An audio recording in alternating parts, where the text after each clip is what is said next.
I'm thrilled now to start the evening by introducing to our guest of honor. Courtney Cogburn, PhD, is an associate professor at the Columbia University School of Social Work and faculty of the Columbia Population Research Center and Data Science Institute, where she directs diversity, equity, inclusion, and co-chairs the Computational and Social Science Working Group.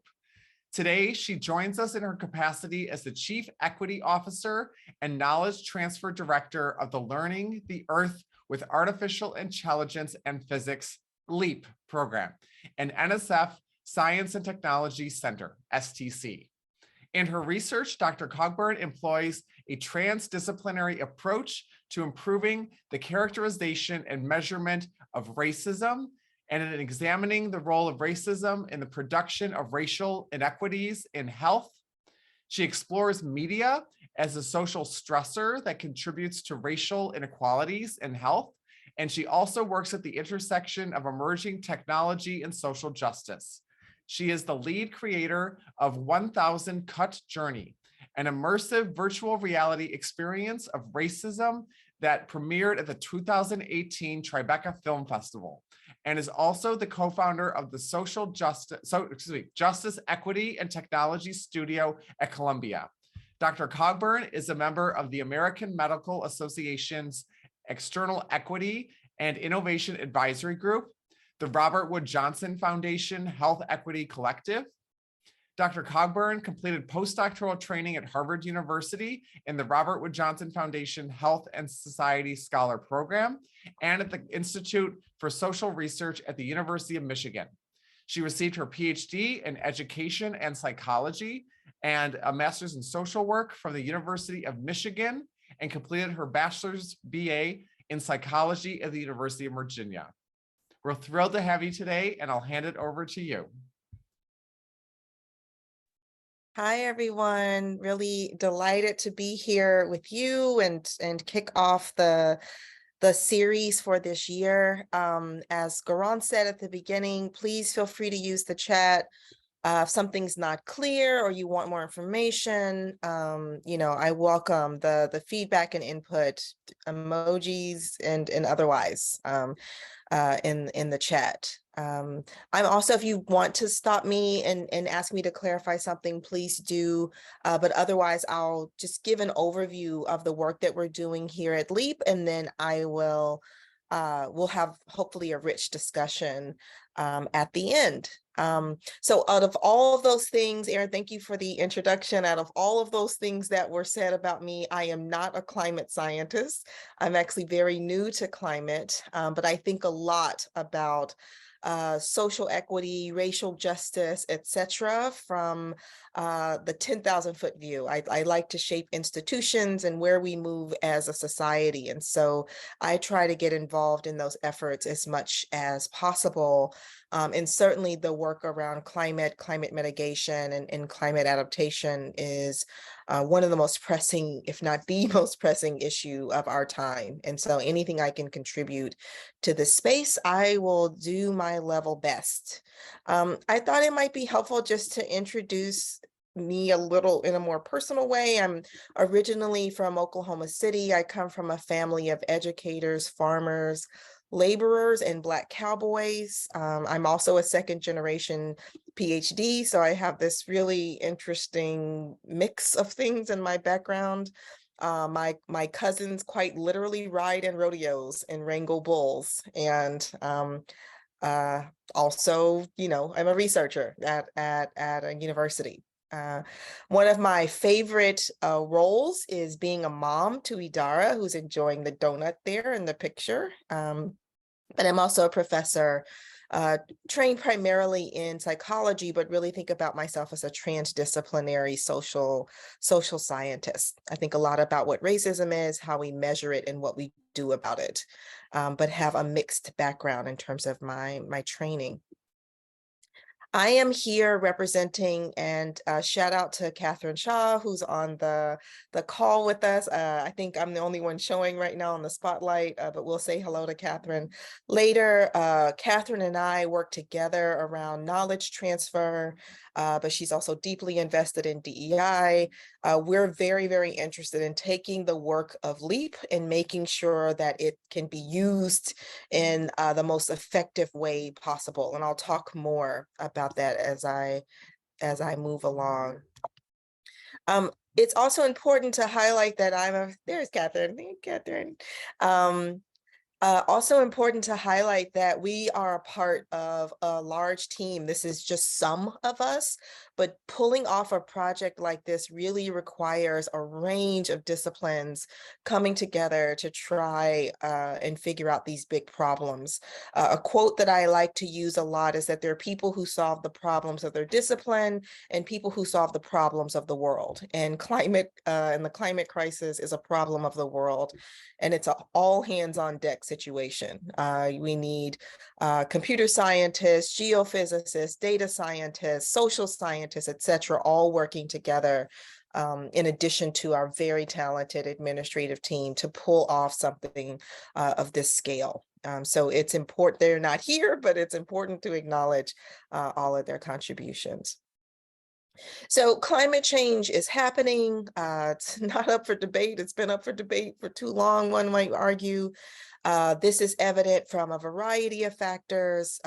One is global temperature that's rising, but it's also clear that those rises are not uniformed around the globe. And we need data to understand what people are experiencing and where particular types of changes are happening. One of our biggest concerns related to climate change are these changes at the extreme. So extreme temperature changes, extreme levels of flooding, et cetera. And we know already that these extreme events are the most expensive. They cost us the most, both financially, psychologically, socially, et cetera.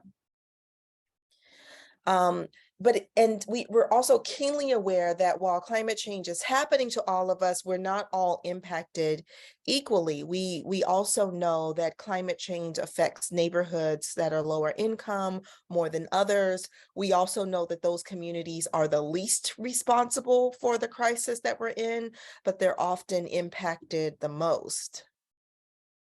So this climate change and inequity intersection really helps us to start to understand degree of impact. Who is most gravely impacted? Who's being impacted first? Who has the resources to respond to, say, extreme changes in temperature? And this is an important part of what we're trying to do and understand as well. For example, in New York City, we know that the Bronx, under some circumstances, is 10 degrees warmer than the temperatures in Central Park and on the Upper West and Upper East sides. And we'll get into this more, but we have lots of historical reasons why that's the case. And we also know that these communities are often less able to, say, afford to be able to run an air conditioner for long periods of time, as if that were great for the climate as well. But the resources to respond to these changes, deal with the consequences of extreme flooding, for instance, are also impeded often in these neighborhoods as well. So we're really in this period, and this is something that I have come to understand more over the past few years, that while climate mitigation is something that we still aim for in terms of preventing and reducing the changes that we're seeing in the climate, LEAP in particular is focused on climate adaptation, which means the change is happening and can't be stopped right now, at least in the shorter term. So how do we adapt to the changes that are coming? So it's too late to halt these types of changes for now. So we're going to have to adapt to a warming world. And how do we do that? And LEAP is really focused on this idea of reliable. Does someone have a question? Okay. We're focused specifically on reliable projections. In order to adapt, we need to be able to more accurately predict the types of changes, the degree of change that are coming as it relates to climate. So when we talk about climate projections, we're talking about the use of climate models to understand what will happen and when it will happen.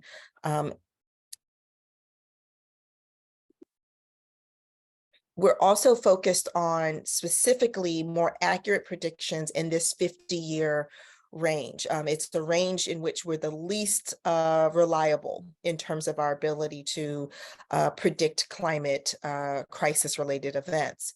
And the ability to predict this change in a 50-year period is really important for informing investment. Where do we spend our money and resources, research, public policy, urban planning, and we're most likely to see cultural and behavioral change in this 50-year window as well. If we're going to change the ways in which humans live and interact with the planet, this is the time frame that we believe we should focus on. So we need reliable projections, but we don't have them. And our current climate models are too uncertain, that the spread of uncertainty in our projections are too broad, and it makes it very difficult to make informed decisions about what should we do in terms of housing, how might agriculture be be affected, how might supply chains be disrupted. And so we need these more reliable projections that affect nearly every aspect of society. So part of why climate models are so uncertain are because of small scale processes. So very small scale processes related to clouds and oceans and what's happening in the plant environment. We are having a hard time predicting these processes. And excuse my siren, I live on Broadway in New York City, so this won't be the last time you hear a siren. But these very small physical and biological processes are very difficult to understand and predict. And the more accurate we get at this level, the more we can predict a larger scale change.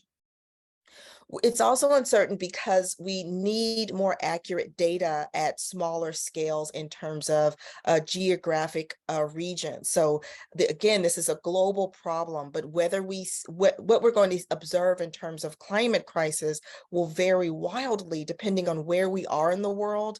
And I've even shown you again this map of the boroughs of New York City. Even within a small region like New York City, we're going to see significant differences depending on where you are. And so our ability to predict those, again, smaller scale processes, both in terms of climate, but also in terms of geography, are really important in order to inform effective climate adaptation. So with this regional uncertainty, we don't really know what's going to happen. Will we be in a drought or will it flood? And that range of uncertainty that I showed you as it related to temperature on the previous slide is one example of we could be on either end of the scale, and these are really different scenarios and would require different types of social and economic interventions. And so the more accurate we can be, the better. So how do we improve the accuracy of our predictions? LEAP approaches this from thinking about maximizing the use of more data, both in terms of the volume of data that we're able to process and analyze, and also in terms of the types of data that we're able to use. So we talked about these small scale processes, say in clouds or in oceans, but we're also talking about integrating what we understand about clouds with what we understand about oceans so that we have a fuller view of what's happening in the climate. But we need a data infrastructure that also helps us to harvest those data. You might start to imagine this is a very large scale of data. So how do you manage those data? How do you process them in a way that can be analyzed to help improve some of these predictions?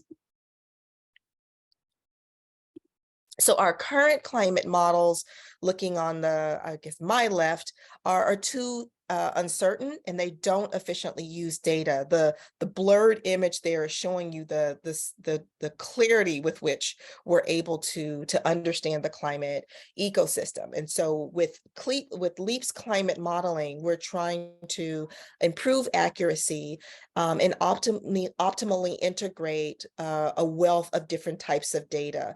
And we're in a climate now where we have access to more data, and we're trying to take advantage of that in a way that that can help us with these predictions. Doing this requires the development of a new discipline that we call climate data science. So again, this brings together multiple academic disciplines: data scientists, geophysicists, computer scientists, etc., climate scientists of various sorts, all coming together to integrate their skills and expertise to try and improve these predictions. This also requires the construction of a modern data infrastructure that I'll explain in just a minute. How do we manage this volume of data in a way that's both accessible, usable, and effective? So part of the reason this is possible now, that we are able to leverage these kinds of data, is one, that we have a massive input of data from Earth observation via satellite that we didn't have in the previous 10 years. We also have the ability to process higher resolution models of the ecosystem, of various aspects of the ecosystem. And we've also made more progress in terms of machine learning. So the key is that LEAP is trying to integrate gains in knowledge across each of these areas. Previously, it's not common for these different areas to communicate with each other. So what are some of the contributions that we're trying to make? One is a revolution with climate modeling related to AI. So the challenge, again, is to improve the reliability of climate projections. LEAP is harnessing new innovations in machine learning and big data to help transform our climate models. The second is really taking advantage of a new generation of algorithms. Most machine learning algorithms don't respect physics or causality. So we're not taking into account how things actually function in the real world. Now that we have more data that we're able to integrate with machine learning, this will help us improve the accuracy of our prediction. So we are able to utilize physical and causal knowledge to robustly extrapolate and understand climate patterns. The third piece, going to this point about climate data infrastructure, what do we do with all this data? How do we manage it? How do we store it, etc.? So again, the challenge here is that we have massive, wildly different types of data sets that we say, if you're able to integrate them and have them be able to speak to each other, and we're able to develop tools that help us to do that, we are going to transform the ways that we're able to analyze what's happening in our climate. So we call our tool Leap Pangeo, which is an open cloud computing data infrastructure. The open cloud piece is a feature of LEAP in general, where we want as much of what we do to be transparent. We want it to be open, and we want it to be as accessible to as many people as possible. I'd love your thoughts on this later, right? So I'm going to talk about knowledge transfer and bidirectional knowledge transfer. How do we actually take what we learn and translate that into meaningful change in the world? And again, we're talking about different regions, etc. So I would love your thoughts about this, right? So how do we do this? One of the ways we want to do this is create a data infrastructure that feels accessible and usable to as many stakeholders, to as many communities as possible. So this is very deeply related to our efforts related to research, education, and outreach, as well as, of course, knowledge transfer, as well as DEI. So more reliable projections is one problem. Effective climate adaptation is another problem altogether. So let's say we figure this out, that we do a good job of creating more reliable projections and the processes that help us get there.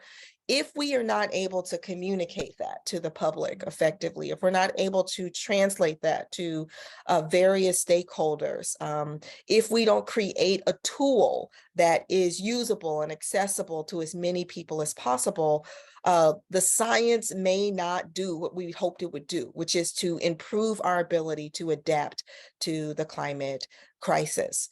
So this means that not only knowledge transfer, but frankly, bidirectional knowledge transfer, and I'll come to this a bit more later, but for me, that means the knowledge that we need, the expertise that we need does not only exist in academic spaces and will not only come from academic science. There is knowledge and expertise in communities that are valuable for our ability to even build these useful models. And so we have to create a process by which we're able to communicate and share knowledge across these boundaries.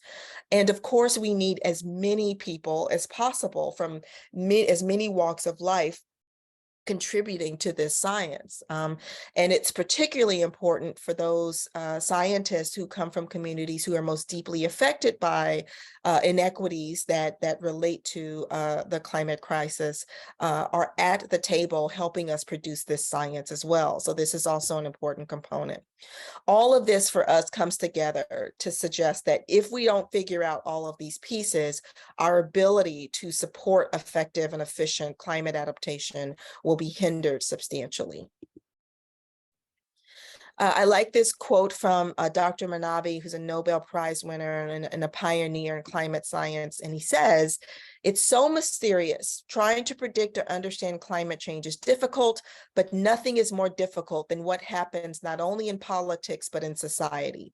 Some people say if we have a right prediction of climate change, that the problem is solved, but it's far, far from it."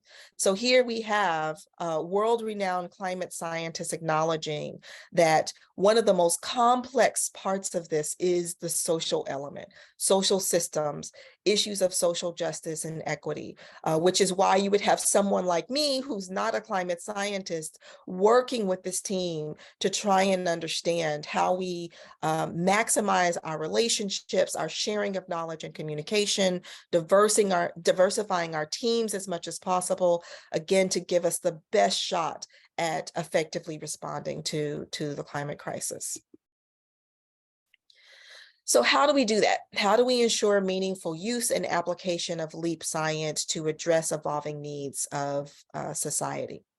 So one, I come back to this point that reliable projections support our ability to adapt in every aspect of society. And all of these represent important stakeholders for us: urban planning, agriculture and food, global conflicts, migration, global knowledge sharing, climate technology. All of this is affected and it has relevance for our work related to these improved projections. And so because of that, our center is not only focused on the climate data science, which of course is very important, but this other piece around bidirectional knowledge transfer, broadening participation in DEI, creating an infrastructure that's usable and makes sense to as many people as possible, is also very, very critical and central to the work of the center. So I want to come back to this notion, showing the first heat map that I showed you, where the Bronx is 10 degrees hotter than the Upper West Side, Upper East Side, and Central Park. This is not happenstance. It just doesn't so happen that Black and Brown communities are more likely to be gravely impacted by the climate crisis. So we come to this question of why is that happening and why should we center marginalized and vulnerable communities? So we know that Black and Hispanic communities are exposed to more air pollution than they actually produce. Climate change will cause the most economic harm in these communities. We also know that coastal, largely Black communities in the South are already facing the greatest risk from sea level rise. We also know that discriminatory housing policies like redlining that are more likely to be tied to Black communities are related to these extreme weather events. Having more pavement, fewer trees are related to this higher average temperature. And it's also linked, as I mentioned before, to fewer resources to respond to these conditions. So I just wanted to briefly highlight the underlying reasons for some of these inequities. Why is the Bronx hotter than the Upper West Side? And this is really related to existing structural inequities. So we're asking the question, why are some communities more vulnerable? And this requires us to understand systemic racism among other forms of social inequity and oppression. So we define structural racism as the totality of ways in which societies foster discrimination, via mutually reinforcing systems of discrimination. So we're thinking about inequities in housing, education, employment, earnings, et cetera, that turn into a reinforcement of discriminatory beliefs, values, and distribution of resources that create this vicious cycle. On the right, I have a map of Brooklyn from 1938 that really starts to outline the practice of redlining. These are the ways in which boundaries were drawn to say these communities are worth investment and these communities are not. The red areas were considered not worthy of investment. The green areas were considered most valuable, and the yellow areas were falling somewhere in between. And historically, these red areas tended to be predominantly Black. So this is true. This maps on in many ways to what we observe in terms of where communities are in terms of flooding plains, where communities are in terms of who has trees and parks and who has more pavement, and who has more or less resources. And this initial effort to create these boundaries and carve out these spaces have had long-standing impacts that are related to what we're observing in terms of the climate crisis. So low-income housing is often built in flood zones. Flooding disproportionately harms Black neighborhoods, and all of this is linked to this practice of redlining among many, many other factors.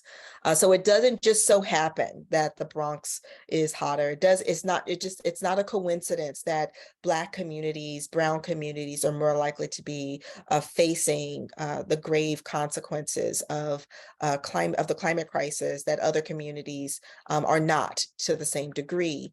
And so this is important for us to consider when we're thinking about climate adaptation and where we need to potentially focus resources.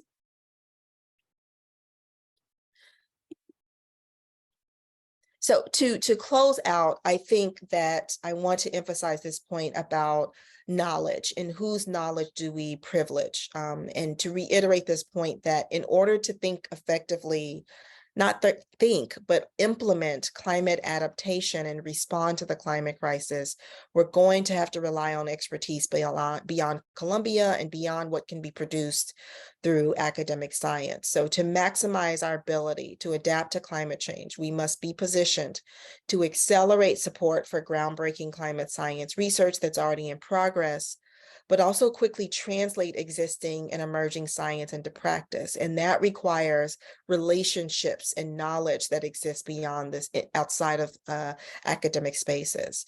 That we'll need to integrate knowledge and expertise from every corner, not only from the university, but from around society. And this requires that we humbly accept that knowledge and solutions will not emerge exclusively from the university or from Columbia, but also from communities whose work and collaboration will be critical to our progress, and to account for and respond to the reality that the climate crisis is not and will not impact us all equally. And I think it's a special intersection when we're thinking about people who represent these communities who have been historically oppressed, who also are able to deeply engage in the academic science as well, which I think is also incredibly valuable. So I'll stop there, and we can open it up for questions. I see that there may be some in the chat as well. And I'm happy to go back to any of the slides. Again, I'm not a climate scientist, but I'm happy to try and answer any of the questions that you all have. Thank you. Thank you, Dr. Cockburn, Courtney. That was a wonderful, wonderful, wonderful talk and explanation of the work that you are doing, that you're all doing over at LEAP. I have so much to discuss and react to, but of course, these spaces are wonderful students to do so. So it was great to hear the amazing work that you're leading, and also its impact on predicting climate change, and also integrating community voices and community needs. I also very much appreciate how LEAP is being an advocate for climate and environmental justice in all of its forms. And so I will pass it over to Hassan, who will be helping to manage the Q&A. Should we stop sharing so we can see each other? And I'm happy to come back to any slides if that's useful. Sounds good. Sorry about the echo. Thank you. Yes, I was just a voice in the machine. That was monologue. Yeah, apologies on that. Yeah, I got a lot of screens going. But yeah, this has been a wonderful opportunity to learn about new cutting edge research. We've been collecting the questions along the way via chat and private message. For those of you who haven't put in a question yet, don't be shy. I'm sure someone else is probably thinking the same thing that you're thinking. But we'll get started first. So Ashley, we have your question, but would you like to ask it yourself? Yeah, sure. So I've been kind of interested in climate science and a bit of data science as well, and I've been trying to learn about that in high school. And I was wondering what kind of computing platform does LEAP use to model current climate changes? So we're in the process of building it right now, based on one of our faculty members' previous research. So what I do know about it is that it's a web-based platform that's being hosted, I think, primarily by Google. And the reason we're doing that is that most of the computer infrastructure of this form is housed on large machines that are difficult to access and difficult to make public. And so the trick of this is to make a web-based platform that's as broadly accessible as possible. The other challenge is, as you might imagine, is one thing to set this up in a way that scientists know how to use it. The other is we're not only interested in scientists using it, we want people in a community organization who want to better understand their risk for flooding to be able to come to a platform like this and use it, which means we have to engage those types of users very early on in the process to make sure the user interface makes sense, to get a sense of how they're thinking about data. What kinds of questions do they want to ask? What kinds of data do they need? And so that's part of our knowledge transfer, is that we have to build those relationships and engage those users at the outset, as opposed to building it now and then clicking our heels and hoping somebody will be able to wade their way through whatever it is that we make. But Ashley, I put a link to the website in the chat. It's leap.columbia.edu, and the platform is called Leap Pangeo. It's also available, I think, for some more information about it on GitHub. So if you're interested in some more of the details that I'm not in a position to provide to you, that would be a good place to start. And we're happy to share more information as well. Thank you so much. Yeah. All right, and the second question, Cole, the floor is yours if you'd like to take it. I feel like such a question hog, but I always feel like I come up with something. Well, first off, thank you. This is a lot to unpack. I was really excited because I don't spend a lot of time in the climate change arena, so it's nice to hear what's going on. Just for some context, I'm one of the mentors, and I'm a citizen of the Turtle Mountain Band of Chippewa Indians in North Dakota. And so from an Indigenous perspective, planetary health is kind of embedded into my cultural teachings. And I'm actually going to share a really cool link, but it seems like relationality is really present in a lot of the work that you're talking about, especially with the knowledge transfer, which I think is super important. But is it something that you'd consider, or the group would consider, kind of explicitly calling out? Because, you know, like our personal relationship with the land and then our personal relationship with our communities, it seems like it's an important piece. And I would just add that it might even be an empowering piece when I think one of the pre-questions that we got asked was like, you know, how do we feel like we are able to contribute to climate change? And I think that's such a deeply relational question. And so I'm just curious what your thoughts might be on that concept. Yeah, I think it's really important. And, you know, and Catherine may have some thoughts around this as well, because I think we should be very honest about the challenges that we're facing in doing this work as well. It's not easy to get climate scientists, for instance, to think very deeply about the significance of their relationship, not only to other kinds of knowledge, but to the planet, and how that affects what they do and what they analyze and what kinds of questions that they ask. And I think the urgency of this matter is getting in the way of that as well. Like we need to figure this out and we have to do this. So getting people to stop and reflect what I think about in terms of, say, positionality and relationality to other people, communities, our work, the planet has been challenging. And we've been trying to work on how to make that clear to the scientists, and that not only to care as citizens, but to understand how it impacts their science, to help them understand how it impacts what they'll produce. And that piece in particular has been very, very challenging. And so our hope, honestly, is as we continue to work with OFIS over the coming year, is to help build this understanding of self and relationship and the significance not only of doing science and putting it out there, but to understand the flow between everything's connected, right? And understanding this kind of flow. Yeah, we feel like we need help. We need help to do the best job possible at that. So Thank you. And Cole, we're really, if you have resources or things to share, I think you said you were going to put a link in the chat, we'll definitely consult and hopefully keep the conversation going. Yeah, I think it's just a model. They just, we've all heard about the social determinants of health, but I think your summary really captures, I think, what this journal does well, or this article does well, which just takes it from a planetary perspective. And so it adds in the pieces. I mean, public health, we all think we have good ideas, but as you pointed out, some of our communities don't have those resources, or, it's like, go take a walk in nature. And it's like, actually, there's like 5 high rises right behind me, so I'm not going to get any trees, but, so anyway, I'll share it in the Slack channel as well, but it's just cool to hear that you're leaning into this. And I think this is a great environment with us having young minds to pull us out of the academic setting and remind us that it needs to be translatable across age groups too. So I'm going to stop talking so other people have a chance, but thank you again. That's great. Thanks, Cole. Great. So there's another question about accessibility. So I'll first ask a question that I think might get to it.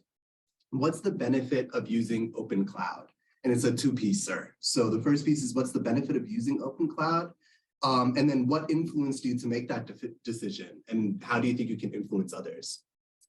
So a core piece, and I had that visual of the center, and you have climate data science and our algorithms and our output, but broadening participation is a key piece of what we're charged with doing. And so open source and being transparent about our science and the work that we produce and making it as accessible as possible is central to what we're doing, and it's key to do that from the very beginning. So that's part of why it's important for the data infrastructure to be web-based and not restricted to a machine in terms of where the data is stored, which would also then restrict access, but also in terms of making papers accessible and available and not behind paywalls, making sure that we have lots of public engagement and talks that people are able to join, making sure that we have deep, meaningful relationships with various community partners and stakeholders who feel like they can communicate with us and have a real relationship with the work over time. All of that is related to, again, having as many voices as possible contribute to this process and to the work, both the science and the translation and application of the science. Great, thank you. We have another question in the chat from Cassian. How do you envision your data and models making an impact for the climate adaptation of vulnerable communities? So one, Cassian, and happy if you want to elaborate at all, one thing that's really important is to further solidify who and when is who's going to be most greatly impacted and when that's going to happen. So right now we have examples of this after the fact, right? A neighborhood is flooded, the temperature is 10 degrees warmer. It's going to be important for us to be able to predict that ahead so that we can do something about it before it happens. So right now we're relying on disasters as the examples of particular communities being more vulnerable. We'd like to predict that ahead of time so that we can start implementing strategies, policy decisions, resources being delegated to those communities before disaster strikes. And so that's part of why these climate models and the more reliable projections are so important to supporting vulnerable communities. It's also important when you have that empirical basis, because there's limited time and there's limited resources. So if we have a clear empirical basis to say, this is the community that's going to be impacted the worst, you need to shift resources in that direction first. And so to be able to have clear data and models that are reliable to help us make those decisions will help us to advocate for those kinds of that kind of decision making as well. So I see it as very critical and central. And then the second piece of that, Cassian, is how do we build relationships with people who are living and working in those communities so that we better understand what's happening, what they know and understand about their own lives, communities, and experience with the climate crisis, so that we're certain that we're accounting for that in any effort we make to try and predict what's coming next. Thank you. That's very helpful. Yeah, hey, Cassian. And then Liam, would you like to ask your question?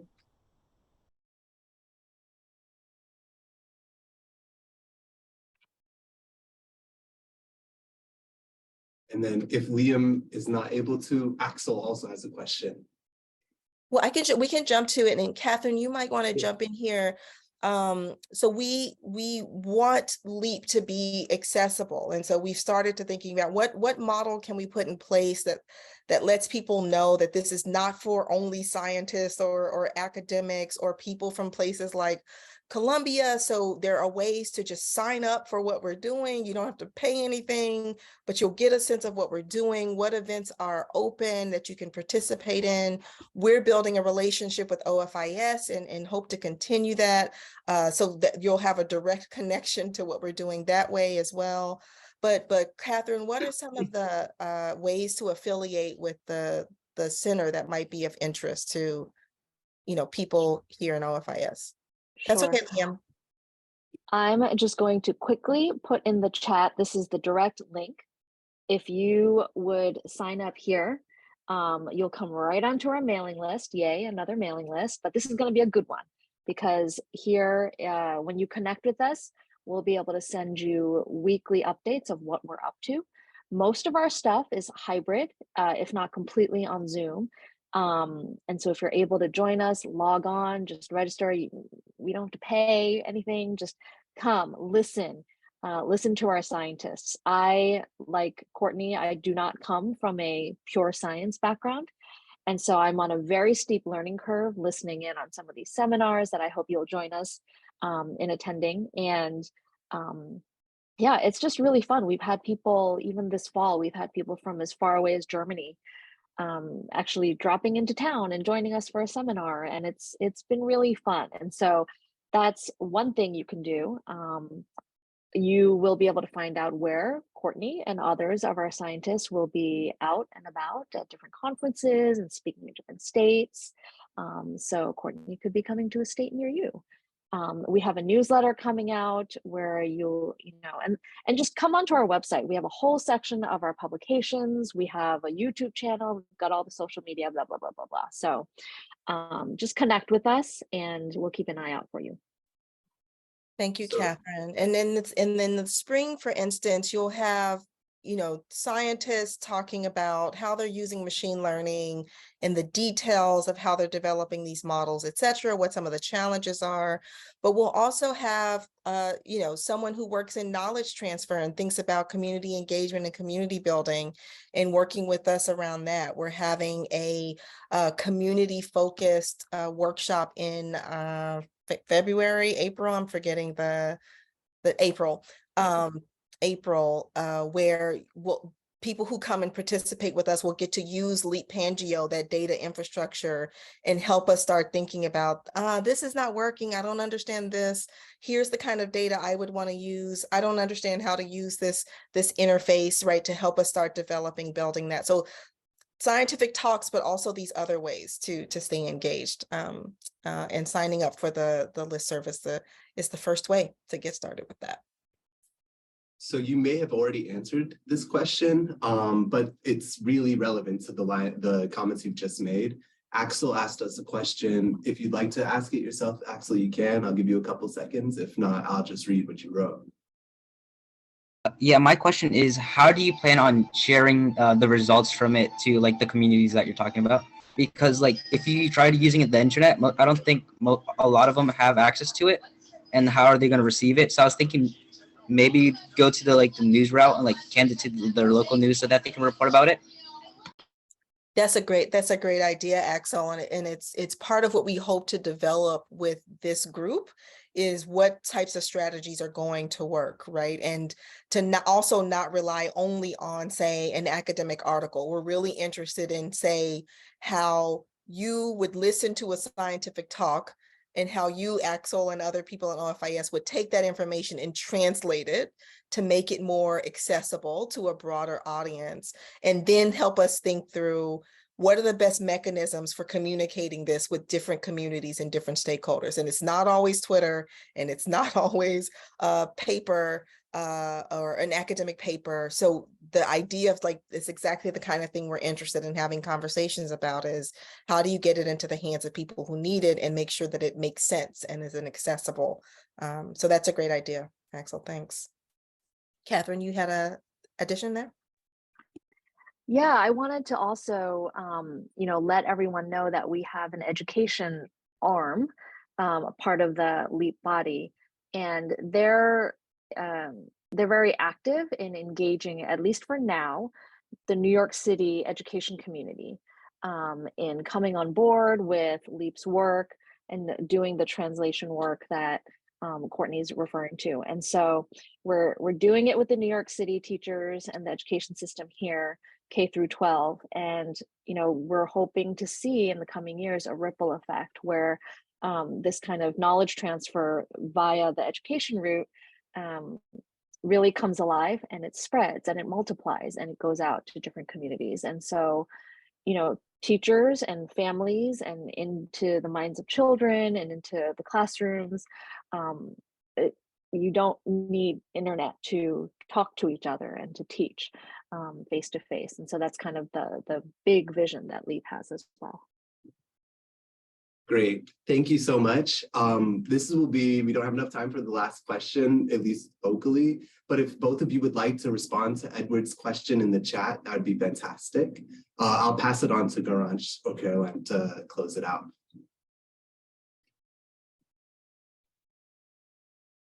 I'm leaving it up to Courtney and Catherine. Do you feel that you can take one more question? Because we have 5 more minutes and my closing out will be 1 minute. Yeah, no, I think that to answer the question about what journalists get wrong, I think one thing we're finding is that the doom and gloom approach to the climate crisis is just not an effective way to keep people engaged, right?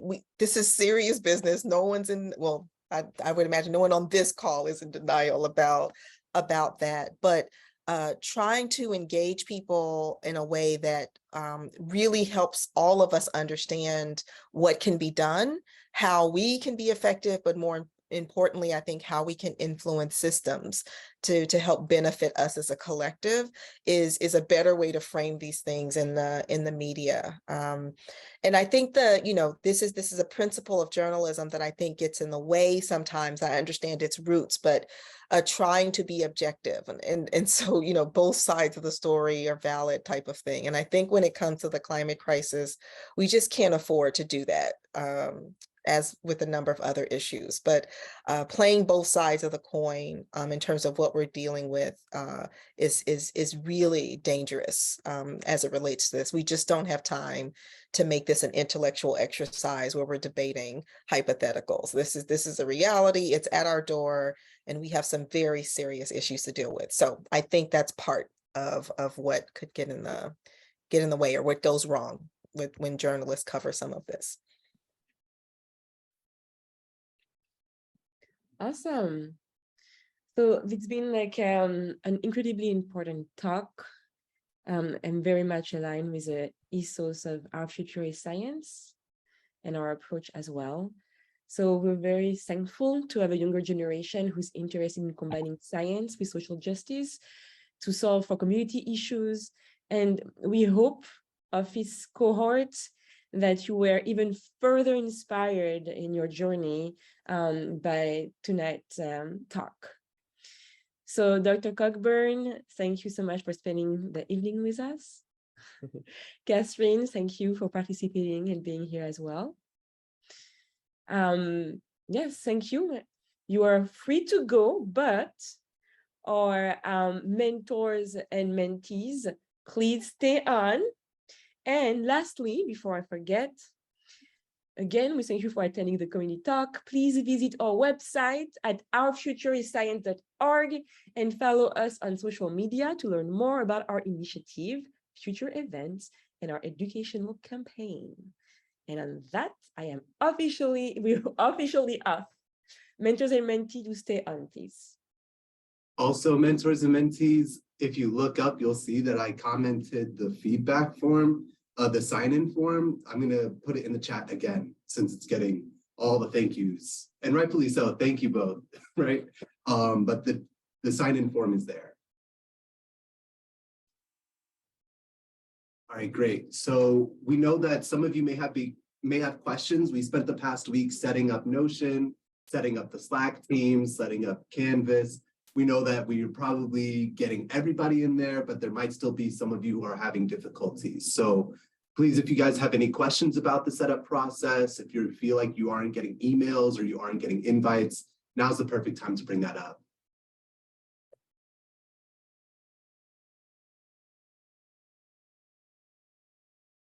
And as always, I'm going to take silence as we're doing perfect, which, I mean, it's fantastic. I love it, but I'm sure somebody has a question. Or at least by show of hands, is everybody on Slack in their teams? As long as there's nobody left out, that's the most important piece of the puzzle here.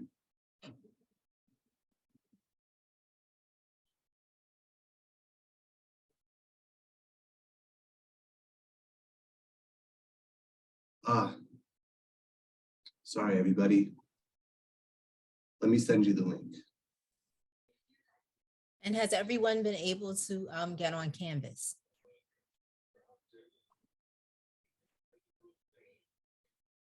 When will we set up the Notion page for the Great assignment? question. So each mentorship team should have one mentor reach out to me, and then I'll set up the Notion with them individually, and then they'll relay the information to the rest of their team. So if you are a part of a team that has not contacted me yet, please do. There are appointment slots available.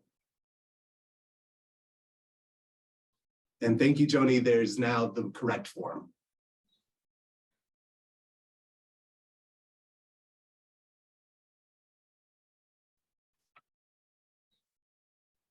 Aspen, I am admiring how you are multitasking so much. Yeah, thank you. and also since you're zoom out, we can see your entire little ecosystem right here. A peek into my mind on a table. Exactly. It looks like you have 5 arms. I need more eyes. That's the more important thing, you know. I have enough hands, at least for the moment. So yeah, great question, Caroline. Has everybody started working on module 1 of Canvas? No difficulties? We'll take nods of the head as a good answer.